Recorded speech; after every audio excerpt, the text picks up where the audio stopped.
नमस्कार जी। आप सभी का हार्दिक स्वागत है।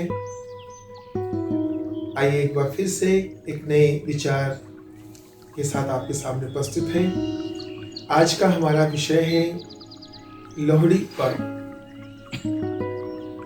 लोहड़ी पर्व हम क्यों मनाते हैं, भारतवर्ष में किन किन राज्यों में ये मनाया जाता है, इसका उद्देश्य क्या है और इससे संबंधित जो हमारी मान्यताएं हैं, रीति रिवाज हैं, आइए उनके बारे में, इसके विषय में हम जानते हैं, चर्चा करते हैं।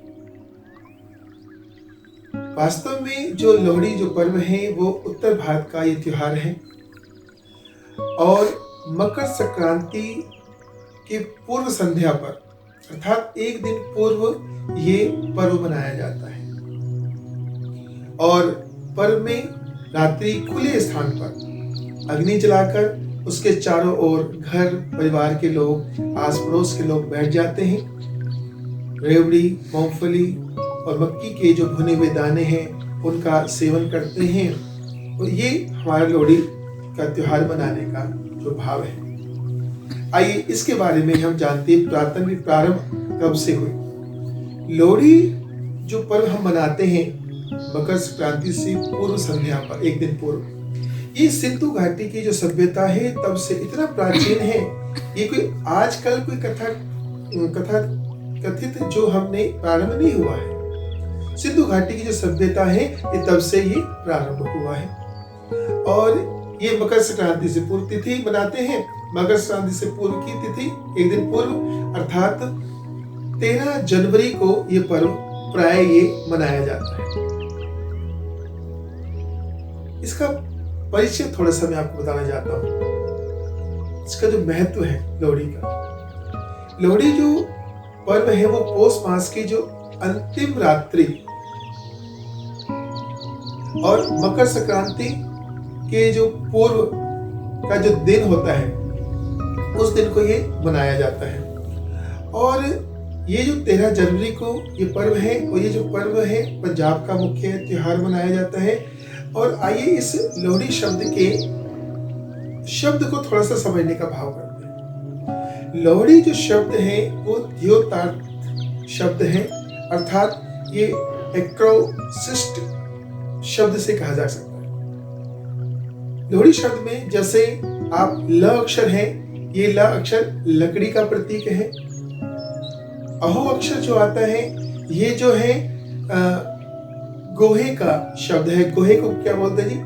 इसको सूखे उपले बोलते हैं। और जो डी शब्द है, ये डी शब्द जो है वो रेवड़ी का सूचक है। अर्थात लोहड़ी शब्द अपने आप एक समुच्चय है, शब्द एक संयुक्त शब्द है ना। तो इसमें तो ये जो प्रतीक है लोहड़ी का, इसमें उपले, रेवड़ी और लकड़ियों का समुच्चय होता है। ये लोहड़ी का पर्व मनाया जाता है।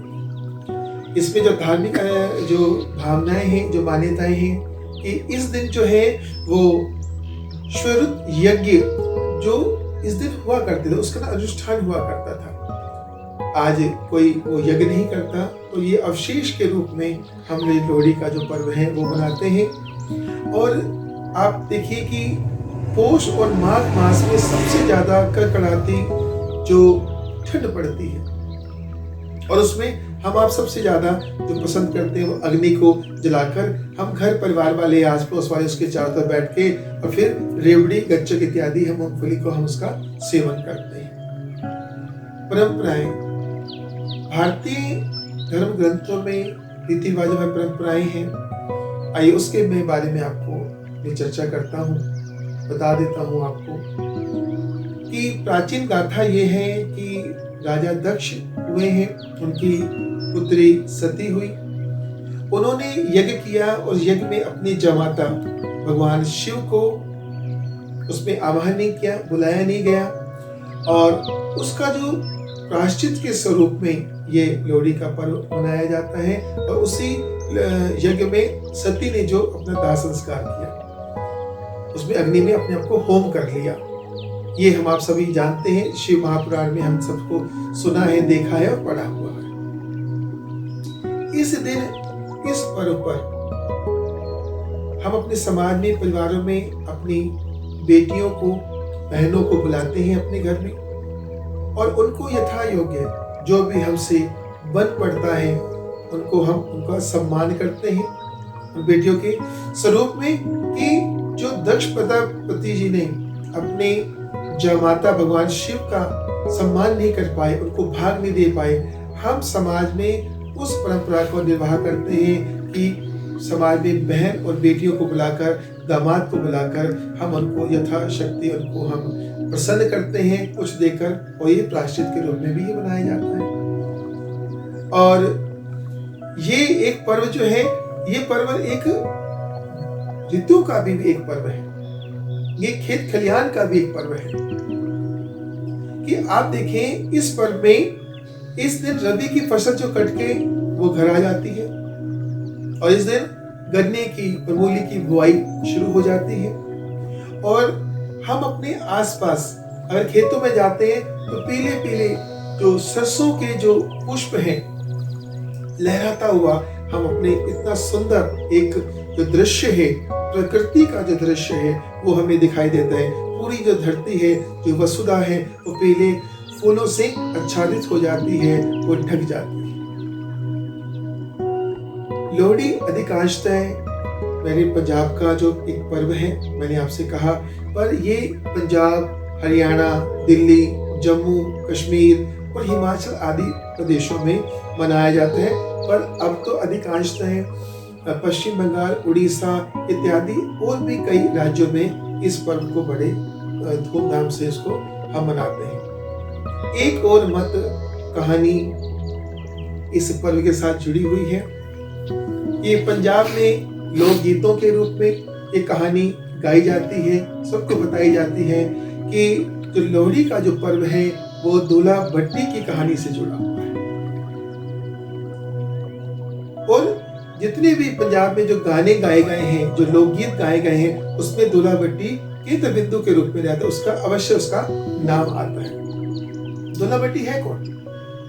दूल्हा भट्टी एक पंजाब का नायक हुआ और उस समय अकबर का बहुत आतंक था हमारे इसमें पंजाब की तरफ। तो उस समय पंजाब के जो नायक के रूप में उनको उपाधि मिली हुई थी दूल्हा भट्टी वाले को। और ये स्थान है संतल बार, एक जगह है, वहां पर लड़कियों को अमीर लोग उनको बेचा जाता था। और दूल्हा भट्टी ने एक योजना के तहत उन सभी लड़कियों को उन अमीरों से बचाया और उन सब लड़कियों का विवाह हिंदू नवयुवकों के साथ किया। और उनमें सुंदरी मुंदरी नाम की भी लड़कियां उसमें थी, और जो पंजाब के लोकगीतों में हम उसको सुनते हैं, हम उनको देखते आए। तो ये कुछ मान्यताएं हैं हमारे, हम जो एक पर्व मनाते हैं लोहड़ी का। और मुख्यतः क्योंकि ये मकर संक्रांति से एक दिन पहले मनाया जाता है, तो पंजाब में इसको मकर संक्रांति के रूप में, इसको नए वर्ष के रूप में भी इसको मनाया जाता है। आज की वाणी को विराम देते हुए ओम शांति शांति शांति।